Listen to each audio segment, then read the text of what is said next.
What's going on? What is going on?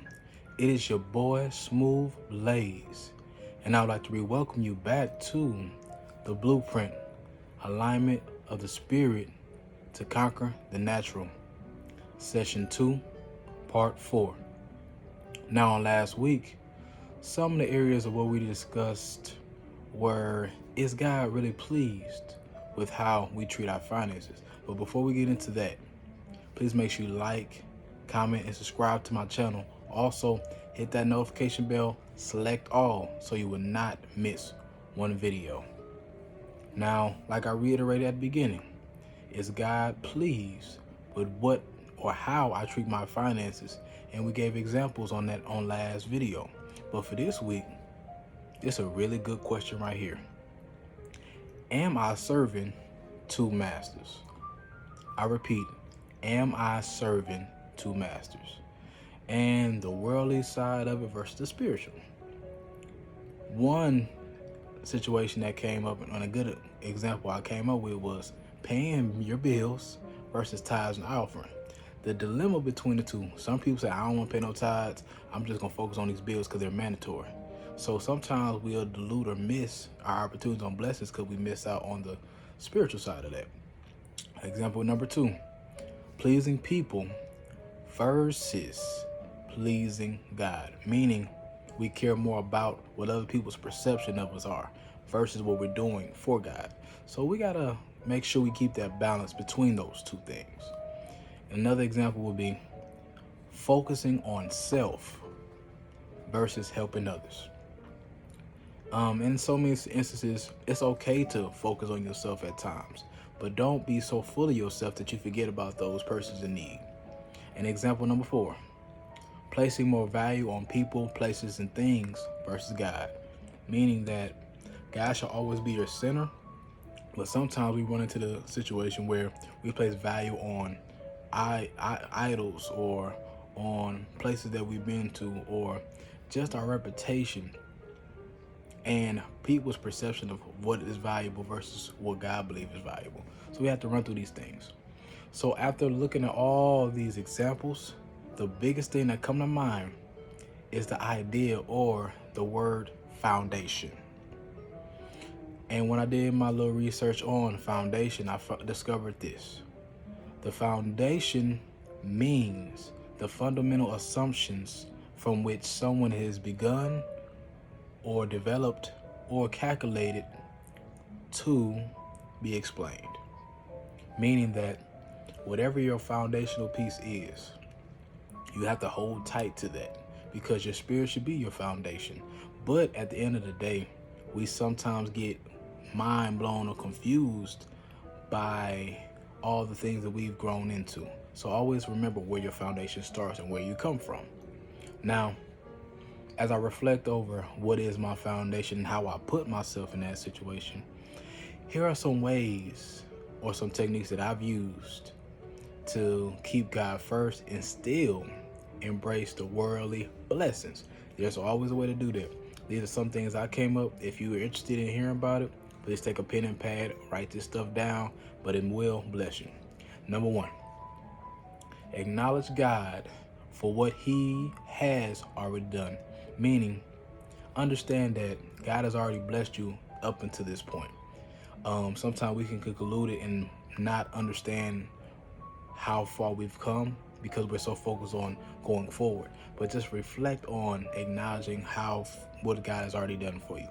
Number 2, understand that God did not make you average. I don't want nobody to believe that they're average person. God made us unique individually. So how in the world can we be average? If you settle for average, that's another ball game. But you should never settle for the bare minimum. Always go above and beyond what it is because you're not average. That's number 2. Number 3, do not be ashamed of what God has blessed you with versus others. Meaning, if God has blessed you with a mansion, 6 cars, 3 maids, a beautiful wife, beautiful family, don't be feel any type of way because you've been given this blessing versus the next person next door. They may not have that. Or don't be in a situation where you're the person on the opposite side that's envious of what they have, because you really don't know how they got them. Because you can get blessings two ways, one from the devil, one from God. They both get blessings, but which one lasts long and doesn't come with a price? So always remember that. Do not be ashamed of what God has already blessed you. If you got 5 gifts, use them. If you got 1 gift, use it to the best of your abilities. Now, as far as number 4, embrace your past and your current financial struggles. Meaning, when you go through these things with your finances, please do not forget the struggle and how hard it took for you to get out of it. Always keep that in your mind that 1, you can get out of it, and 2, that you won't make the same mistake ever again. Your finances that you put towards God and towards your own building your own legacy, they should balance. So just look at it as an opportunity to know that you are an overcomer and that you can go through any type of adversity. Number 5, God has a cheat codes for your financial breakthrough. Meaning, as you get closer and closer to God and you pray for financial freedom, you pray for financial help and assistance, God will send people, and you will attack things faster than what you ever thought was, because God will push things away in order for you to get online and focus on what you're trying to do. So keep that in mind. Now, number 6, do not allow doubters to question your peace or your prosperity. Meaning, just because somebody else isn't getting that same type of energy, the same type of blessing, does not mean that you need to take yourself away from that.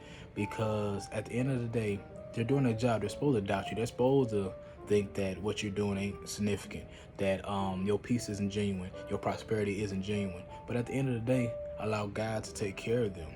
And don't allow the doubters to make you feel as if what you're doing is wrong, because you're getting things they're not getting. And last, but certainly not least, number 7, failure is not an option with God. Meaning, as long as you have God on your side, you will never fail, because he has a joker card that can't nobody beat. You can try to put weapons and form against me, but it's not going to stop me from doing nothing. So always remember that. So at the end of the day, just review all these 7 things that help me understand that I still can put God first and still embrace the worldly blessings that I have. It's okay to be able to do both. But don't get too consumed with yourself. Be confident, be courageous, but don't be arrogant with yourself.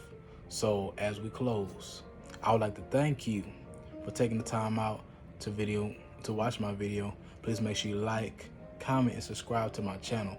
Also, hit that notification bell, select all, so you would not miss one video. It is your boy, Smooth Blaze. And before I sign out, we cannot control the hand that was dealt for us, but we can move with a purpose.